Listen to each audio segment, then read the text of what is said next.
Hi, let us take a look at the COD Discharge Occultist. Cast on death build serve only one purpose, to kill uber bosses. When hooked up to this support gem, spells cost no mana, deal much more damage, and are triggered only when a character dies.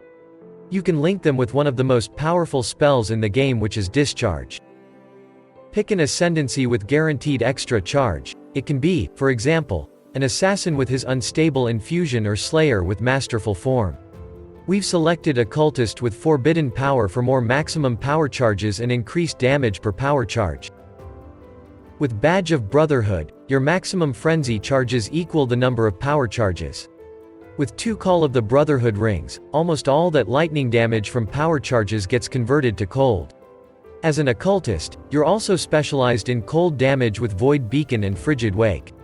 Not needing to worry about defenses is liberating. You can pour all your resources into more damage. To call it Glass Cannon would be an understatement. It's a Glass Claymore Roomba. There is no way to clear a map past the first 6 packs of monsters, then it runs out of portals. Discharge deals more damage the more charges you have: lightning damage per power charge, cold damage per frenzy charge, and fire damage per endurance charge. It can blast any uber boss into smithereens using only 1 or 2 portals. Try to dodge the first few attacks. These bosses have a damage reduction at the start of fights that gradually decays over the next 8 or so seconds, to prevent exactly this style of fight. You have yourself no defenses at all, except some chaos resistance. Clear speed is non-existent. Single target damage is the only purpose of this build, but it works only on specific arenas with no overabundance of monsters. It costs some divine orbs. Body armor and jewels may be the most expensive items on the list.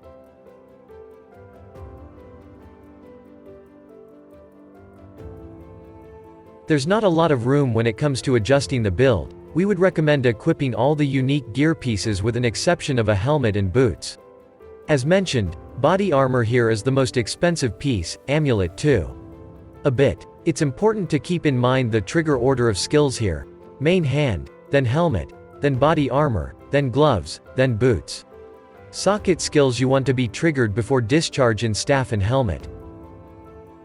You can use the broken crown to save a gem socket, increase your damage, and get some chaos resistance with attributes. The annihilating light triples your elemental damage, making it the best staff for elemental damage builds. Diala's Malefaction is a body armor you can use to increase the gem level or quality of socketed gems. Skin of the Lords is good as it increases the level of socketed gems by 2, but it needs the right colors. Legacy of Fury boots are only used to scorch enemies with increased effectiveness of this ailment. Surge binders increase your damage per each charge, resulting in over 100% damage increase. Plus, 20 to 25% to critical strike multiplier during any flask effect, is the best possible implicit on a string of servitude, resulting in up to plus 75% crit multiplier. Another good mod is the increased effect of hatred.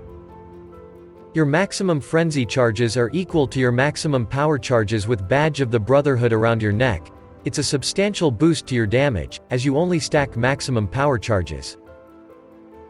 Call of the Brotherhood converts nearly all your damage to cold. Use 2 of these rings with catalysts for elemental damage. You could find an affix on a Watcher's Eye to penetrate elemental resistances via Zealotry mod, or just cold resistance with hatred. You will need 3 good large cluster jewels, creating 9 regular jewel sockets. Rare jewels, at their best, would outclass any other type of jewel. To get more damage, invest in skill gem level, maximum power charges, and crit multiplier. You may struggle with mana. If that's the case, anoint Dreamer.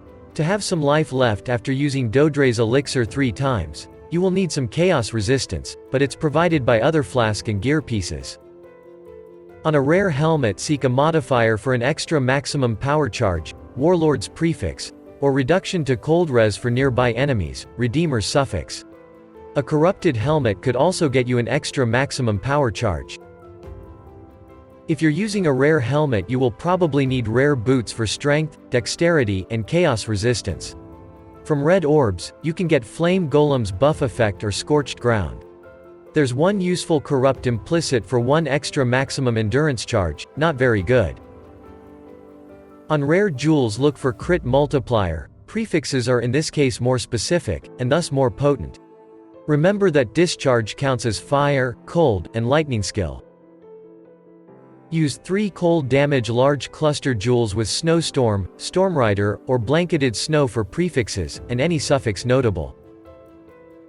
Dodre's Apathy from small cluster jewel with curse effect unnerves enemies you curse, they then take increased spell damage. Bottled Faith increases the damage the enemies receive while on consecrated ground it creates, and your critical strike chance.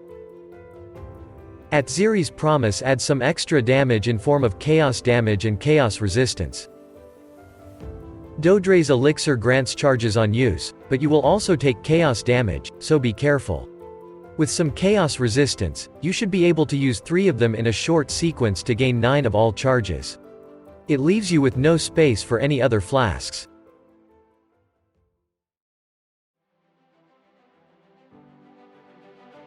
Discharge deals damage around your character based on your current charges. Here it will be mostly cold damage. We recommend the Phantasmal version for more damage. Link it with Power Charge on Critical, Empower, Concentrated Effect, Elemental Focus, and Cast on Death support gems. Socket this setup in your body armor. In the weapon socket curses. Frostbite lowers cold resistance, for you're dealing mostly cold damage. Use the anomalous version for the most damage. Elemental weakness reduces all types of elemental resistances. Hits against the enemy marked with Assassin's Mark have increased critical strike chance and crit multiplier. Use the anomalous version for the most damage. Link them with Enhance, Empower, and Cast on Death. In the helmet, you can socket another setup with Cast on Death support that will be triggered before discharge. If it's the Broken Crown, the gem won't be needed. A firestorm lasts for over 1 second after being cast, hitting the enemy every 0.15 seconds. It's used to finish off bosses when linked with the Culling Strike support gem. Zealotry increases your spell's critical strike chance and multiplier. Skitterbots are used to shock and chill an enemy. Chill effect is great with Snowstorm and Stormrider notables, and shock increases damage. Hatred grants more cold damage for your discharge. It's a temporary aura. Link it with Divine Blessing, Divergent Inspiration, and Arcane Surge for more spell damage. Use this setup a few seconds before dying to keep the Hatred and preferably Arcane Surge on, at the moment of death. Anomalous Flame Golem would increase your damage by 24%.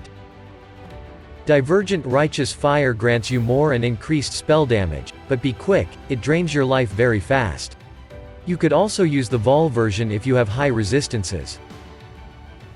Wave of Conviction applies exposure which reduces elemental resistance. Use these before dying.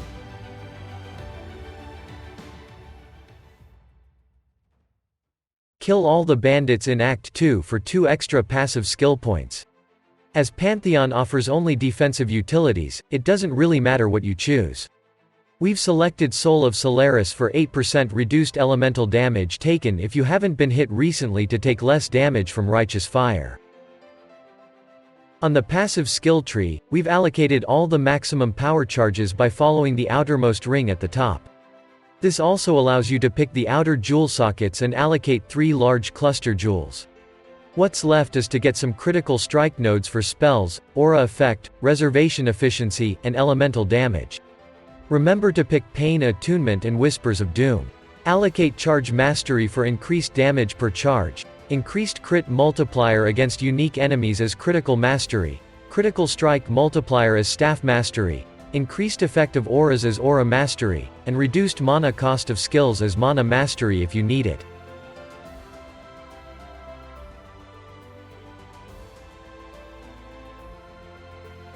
And that is all for this guide. To stay updated, subscribe to the channel, and like the video if you found it helpful.